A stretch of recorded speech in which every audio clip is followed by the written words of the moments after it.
Hello friends, very warm welcome in today's lecture.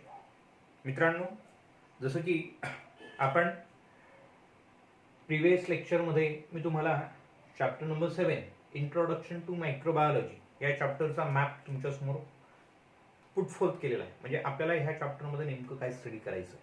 Okay, first हे तर डोक्यात fit ठेवायचं आहे की आपल्याला ह्या चॅप्टरमध्ये युजफुल मायक्रोब्सचं ॲप्लिकेशन स्टडी करायचं आहे. युजफुल मायक्रोब्स म्हणजे जेही मायक्रोब्स आपल्यासाठी एक प्रकारे उपयोगी आहेत.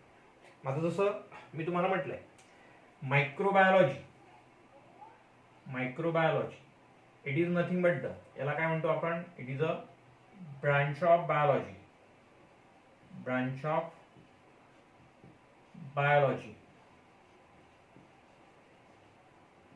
that deals with the study of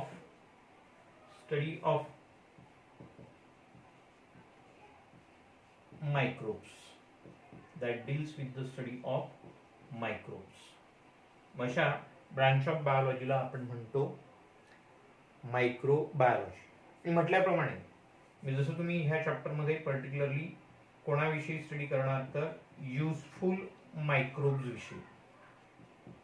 आपला हे चॅप्टर जास्त कोणावर फोकस असणार आहे, युजफुल मायक्रोब्स विषयी. कोणाविषयी तर युजफुल मायक्रोब्स. आता पहा मित्रांनो, जसं चॅप्टरची सुरुवात होते ती म्हणजे can you recall which different microbes are useful to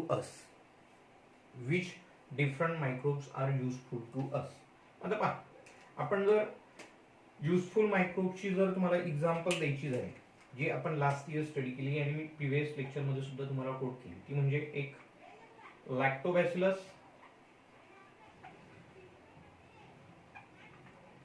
second nitrogen fixing bacteria like rhizobium किंवा दुसरं अझोटोबॅक्टर. हे युजफुल मायक्रोब्स आहेत मित्रांनो, लक्षात ठेवायचं आहे. आणि थर्ड ते म्हणजे ईस्ट.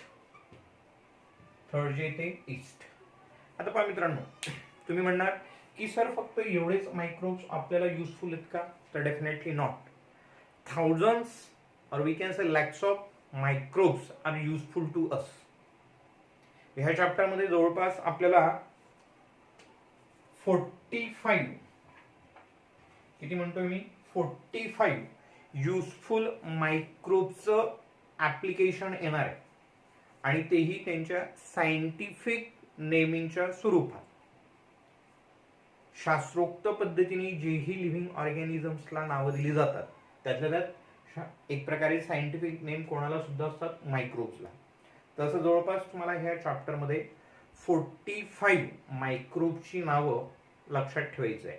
हे एक डोक्यात फिट करून घ्या मित्रांनो की आपल्याला ह्या चॅप्टरमध्ये 45 मायक्रोबचं युजफुल ॲप्लिकेशन स्टडी करायचं आहे. किती मायक्रोब म्हणतो मी, जवळपास 45. Okay, it might be bacteria, it might be fungus, right, whatever it may be. असे युजफुल मायक्रोबची नावं तुम्हाला येणार आहे. तेही किती म्हणतोय मी, 45, राईट.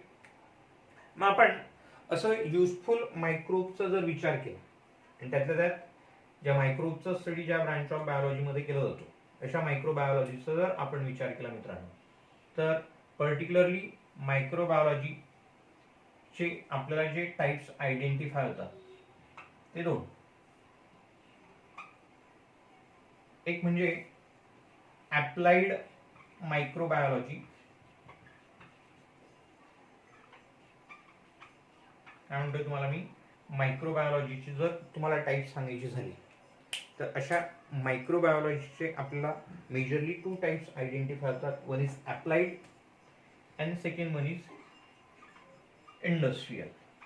Industrial microbiology.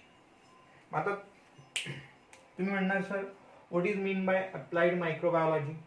लक्षात ठेवायचं मित्रांनो, ज्या ब्रांच ऑफ मायक्रोबायोलॉजीमध्ये फक्त आणि फक्त which deals with the study of enzymes, म्हणजे ज्या मायक्रोबायोलॉजीच्या ब्रांचमध्ये फक्त कसला स्टडी केला जाईल, एन्झाईम्स. बरोबर. हे एन्झाईम्स आपण ज्यांना वन सॉर्ट ऑफ काय म्हणतो, these are the one sort of biocatalyst. These are the one sort of biocatalyst. मग अशा बायोकॅटॅलिस्ट अशा एन्झाईमचा स्टडी ज्या मायक्रोबायोलॉजी मध्ये केला जाईल त्या ब्रांच ऑफ मायक्रोबायोलॉजीला आपण म्हणतो मित्रांनो applied microbiology. These enzymes it might be related to, हे enzymes it might be related to prokaryotes, it might be related to prokaryotes, ज्याची वेल नोन एक्झाम्पल्स तुम्हाला माहिती आहेत मित्रांनो, all types of bacteria, all types of bacteria, right? These enzymes it might be related to eukaryotic microbes,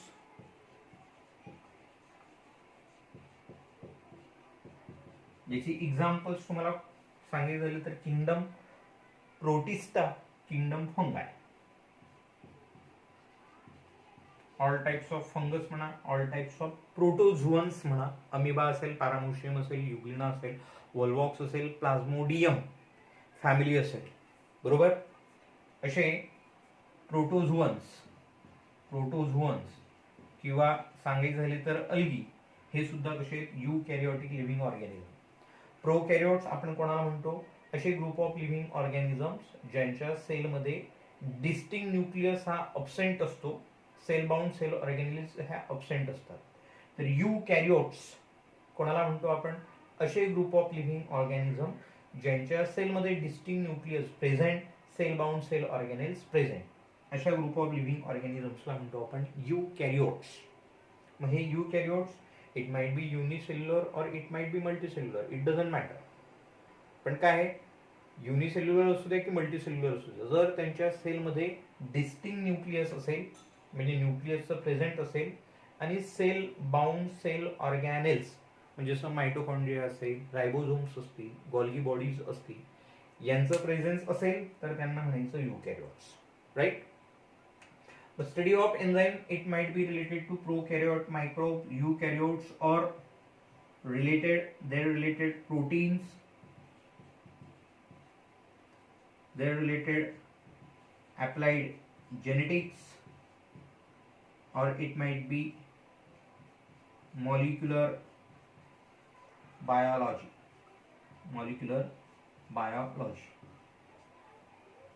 मग अशा ज्या branch of biology मध्ये फक्त आणि फक्त एन्झाईमचा स्टडी केला जाईल, ते enzyme it might be related to prokaryote, it might be related to eukaryotes, it might be related to proteins, it might be related to genetics. आता जसं आपण फर्स्ट चॅप्टर स्टडी केला मित्रांनो, हेरिडिटी अँड इव्होल्युशन, ज्याच्यामध्ये तुम्हाला डीएनएचं structure म्हणजे आपण जेव्हा प्रोटीन सिंथेसिस स्टडी करतो तर प्रोटीन सिंथेसिस स्टडी करताना तुम्हाला सेकंड पेजवर एक या पद्धतीचा गोल शो केलेला आहे.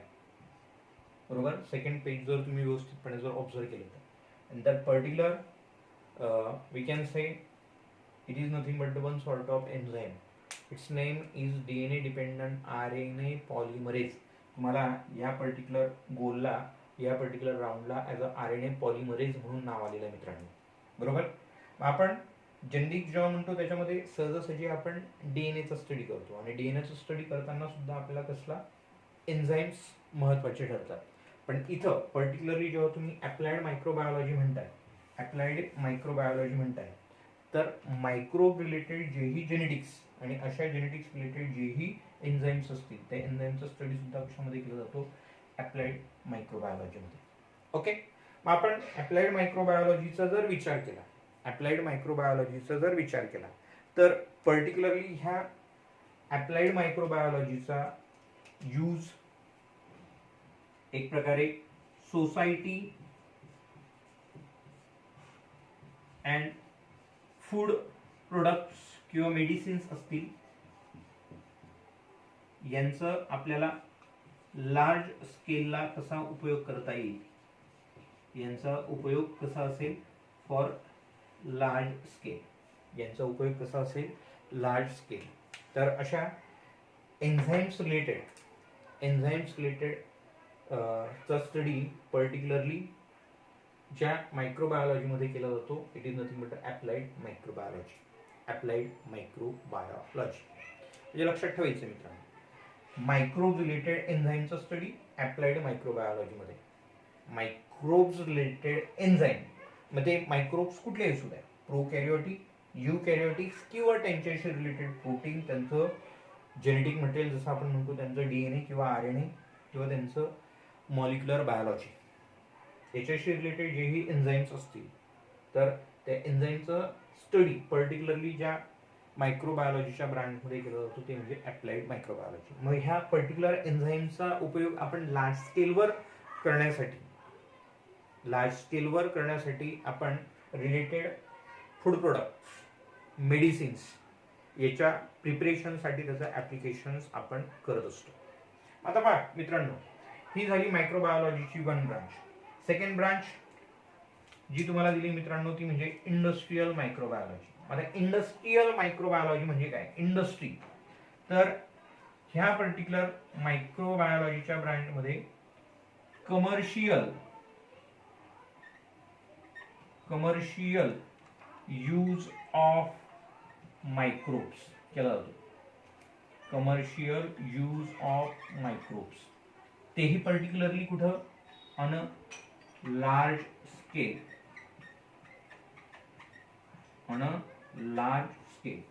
म्हणजे काय मित्रांनो, सहजासहजी मायक्रोबचं ऍप्लिकेशन हे इंडस्ट्री लेवलला करणं. आता इंडस्ट्रियल मायक्रोबायोलॉजी हे नेहमी कसं येतंय, सहजासहजी आपण जेव्हा कुठली इंडस्ट्री म्हणतो तर ते इंडस्ट्रीमधनं प्रोडक्ट्स हे खूप मोठ्या प्रमाणात प्रोड्यूस केले जातात, खूप मोठ्या प्रमाणात. मग असं जेव्हा आपण मायक्रोबचं ऍप्लिकेशन कमर्शियल पर्पजसाठी करतो, कमर्शियल यूजसाठी करतो, तर त्या पर्टिक्युलर मायक्रोबायोलॉजीच्या ब्रँचला म्हणतो आपण इंडस्ट्रियल मायक्रोबायोलॉजी. काय म्हणतो आपण त्यांना, इंडस्ट्रियल मायक्रोबायोलॉजी. मग ज्याच्यामध्ये आपण म्हणू शकतो the branch of microbiology that deals with the commercial use of microbes in which various economic,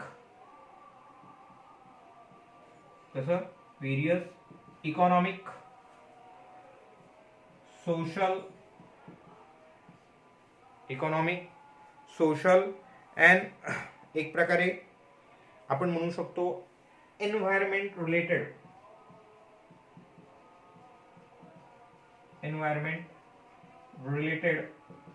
प्रोसेसेसचा study केला जातो. एन्व्हायरमेंट रिलेटेड ज्याही प्रोसेसेस असतील मित्रांनो, एन्व्हायरमेंट रिलेटेड ज्याही प्रोसेसेस असतील त्या प्रोसेसेसचा स्टडी कुठल्या मायक्रोबायोलॉजीमध्ये केला जातो, industrial microbiology on a large scale. आता जे अजून तुम्हाला मी महत्वाचा पॉईंट ह्या चॅप्टरमध्ये सांगतो, इंट्रोडक्शन टू मायक्रोबायोलॉजी. ह्या चॅप्टरमध्ये तुमचं जे फोकस असणार आहे ते फोकस पण जास्तीत जास्त कुठल्या मायक्रोबायोलॉजी रिलेटेड असणार आहे तर इंडस्ट्रियल मायक्रोबायोलॉजी. अप्लाइड मायक्रोबायोलॉजी आपल्याला डिस्कस करायचं नाही. मी जसं तुम्हाला म्हटलं या चॅप्टरमध्ये आपल्याला फोकस आहे युजफुल मायक्रोब्स विषयी, त्यातल्या त्यात अशा मायक्रोब्सचं commercial point of view use म्हणजे काय, आपण त्या मायक्रोब्सचा लार्ज स्केल प्रोडक्शनसाठी आपण कशा पद्धतीने त्याचा उपयोग करू शकतो, तर याच्याशी रिलेटेड तुमचा जास्त फोकस असणार आहे. म्हणजे ह्या चॅप्टरमध्ये आपल्याला जास्त करून industrial products using useful microbes हे स्टडी करायचे. इंडस्ट्रियल प्रोडक्ट्स म्हणजे काय, इंडस्ट्रियल मायक्रोबायोलॉजी. आता बघा, इंडस्ट्रियल मायक्रोबायोलॉजीचे जर तुम्हाला फीचर्स जर सांगायची झाली, मेन फीचर्स कुठल्या इंडस्ट्रियल मायक्रोबायोलॉजीचे, तर पहा मित्रांनो, इंडस्ट्रियल मायक्रोबायोलॉजीचे जे मेन फीचर्स आहेत तर आपण इंडस्ट्रियल मायक्रोबायोलॉजी हे सहजासहजी कशासाठी कन्सिडर करतो, फॉर प्रोडक्शन ऑफ व्हेरियस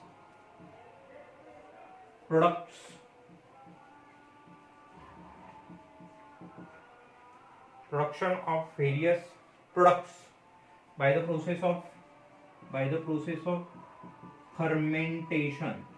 लक्षात ठेवायचं म्हणजे जेही आपण प्रोडक्ट्स ह्या चॅप्टर मध्ये स्टडी करणार आहेत मित्रांनो, जसं सांगायचं झालं तर जे प्रोडक्ट्स तुम्ही ह्या चॅप्टर मध्ये स्टडी करणार आहेत ते म्हणजे डेअरी प्रोडक्ट्स असतील, बरोबर. डेअरी प्रोडक्ट्स मध्ये जसं योगर्ट असेल, डेअरी प्रोडक्ट्स मध्ये आपण जे स्टडी करणार आहे ते म्हणजे योगर्ट असेल, त्यानंतर क्रीम असेल, चीज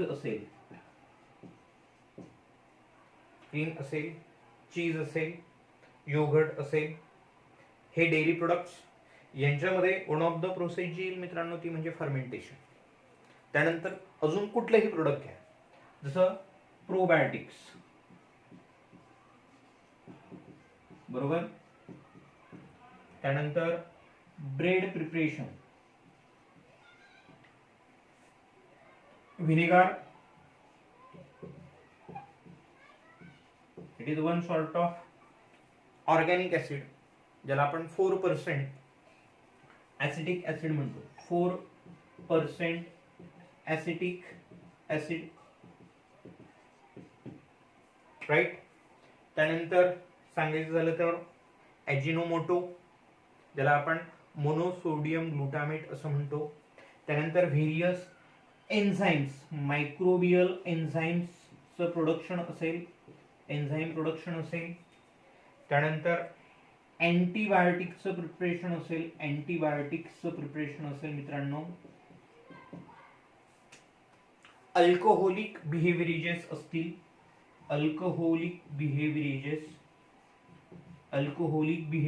असतील, असे व्हेरियस प्रोडक्ट्स रिलेटेड जी महत्वाची प्रोसेस अप्लाय होईल मित्रांनो ती म्हणजे फर्मेंटेशन.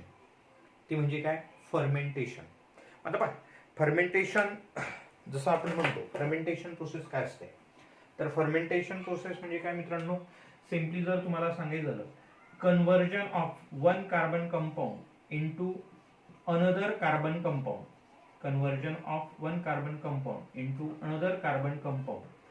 एका कार्बन कंपाऊंडचं कन्वर्जन हे दुसऱ्या कार्बन कंपाऊंड मध्ये करणं, पण कशाने, with the help of microbes. या प्रोसेसला आपण काय म्हणतो, फर्मेंटेशन. जसं बेसिक एक्झाम्पल, मिल्कचं कन्वर्जन कर्ड मध्ये करणं, मिल्कचं कन्वर्जन हे एक प्रकारे योगर्ट मध्ये करणं. So here conversion of one carbon compound into the another carbon compound. Basic example जे कोट करतोय तुम्हाला, मिल्कचं कन्वर्जन हे योगर्ट मध्ये करणं, it is one sort of fermentation process, ज्या प्रोसेसमध्ये आपण कसला यूज करतो, मायक्रोब्सचा. मग आता ह्या पर्टिक्युलर प्रोसेसमध्ये काय होतं, there is a formation of heat और we can say carbon dioxide and alcohol, heat, carbon dioxide और अल्कोहोल और वी कॅन से ऍसिड्स. या पर्टिक्युलर फर्मेंटेशन प्रोसेस मध्ये काय होत असतं मित्रांनो, there is a production of heat. Particularly fermentation ही एक्झोथर्मिक प्रोसेस आहे, सोबत ज्याच्यामध्ये अल्कोहोलचं फॉर्मेशन सुद्धा होतं आणि कार्बन डायऑक्साइड गॅसचं सुद्धा फॉर्मेशन होत असतं. ती प्रोसेस म्हणजे फर्मेंटेशन. म्हणजे एक लक्षात ठेवायचं, जेही प्रोडक्ट तुम्ही ह्या चॅप्टरमध्ये स्टडी करणार त्याच्यात वन ऑफ द प्रोसेस काय असणार आहे ती म्हणजे फर्मेंटेशन. मग फर्मेंटेशन म्हटली म्हणजे तिथं कसला यूज असेल, मायक्रोब्सचा. म्हणजे पर्टिक्युलरली ती प्रोसेस कॅरी आउट करण्यासाठी आपल्याला मायक्रोब्सचाच यूज करावा लागेल. दिस पॉइंट इज क्लिअर. मग आपण असं इंडस्ट्रियल मायक्रोबायोलॉजीचं फर्स्ट फीचर आपण पाहतोय ते व्हेरियस फॉर्मेशन और production of various products. It might be food product, it might be medicines. It might be food product, it might be medicines. This is one of the feature of industrial microbiology. तसं second feature जे सांगतोय मित्रांनो ते म्हणजे environment related process. environment related process, environment related process,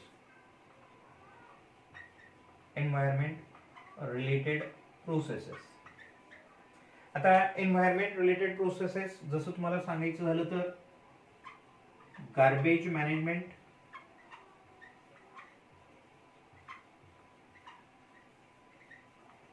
garbage management, and second one is pollution control, pollution control, pollution control. आता लक्षात ठेवायचं मित्रांनो, आपलं हे चॅप्टर मी जसं तुम्हाला म्हटलंय की तुम्ही ह्या चॅप्टरवर मोस्टली आपला फोकस असणारे युजफुल मायक्रोब्स, बरोबर.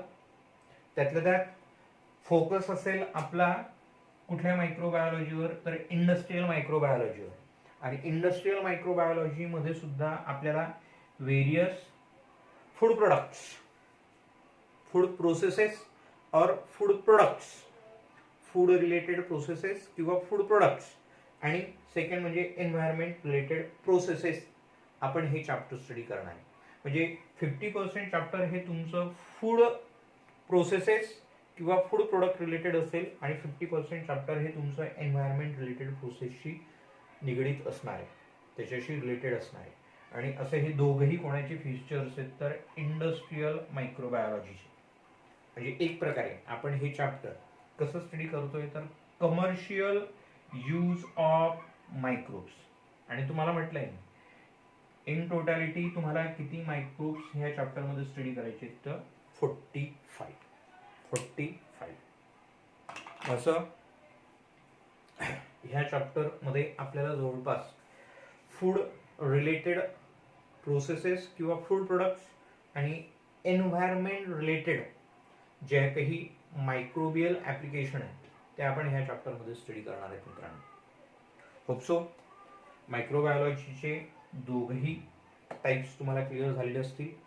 अप्लाइड मायक्रोबायोलॉजी जसं म्हटलंय मी तुम्हाला, याच्यामध्ये फक्त study of enzymes, the branch of microbiology that deals with the study of enzymes that are related to prokaryotes, eukaryote microbes, or their protein, their genetics, or their molecular biology. अशा branch of मायक्रोबायोलॉजीला म्हणतो आपण applied microbiology. आणि second जे तुम्हाला म्हणतोय मायक्रोबायोलॉजीचं जो branch ते म्हणजे industrial microbiology, the branch of microbiology that deals with the commercial use of microbes which are related to various economic, social और एन्व्हायरमेंट रिलेटेड प्रोसेसेस. त्यांचा स्टडी ह्या पर्टिक्युलर मायक्रोबायोलॉजीमध्ये केला जातो. इथं पर्टिक्युलर मायक्रोबचा यूज कसा असतो ऑन लार्ज स्केल, खूप मोठ्या प्रमाणात. अशा इंडस्ट्रियल मायक्रोबचे मी दोन महत्त्वाचे फीचर्स म्हणजे हेच तुमचं चॅप्टर असणार आहे. 50% chapter is related to various food related process and food product and environment related process with the help of useful microbes, useful मायक्रोबच्या मदतीने. होप सो डिअर फ्रेंड्स, तुम्हाला मायक्रोबायोलॉजीचे टाइप्स क्लिअर झाले असतील. आज आपण इथंच थांबणार आहेत. नेक्स्ट चॅप्टरमध्ये आपण स्टार्ट करतोय various food related process and food product, ज्याच्यातलं फर्स्ट फूड प्रोडक्ट आपण जे स्टडी करणार आहेत ते म्हणजे dairy products. Okay, till then take care of yourself and your family. Have a nice day. Thank you.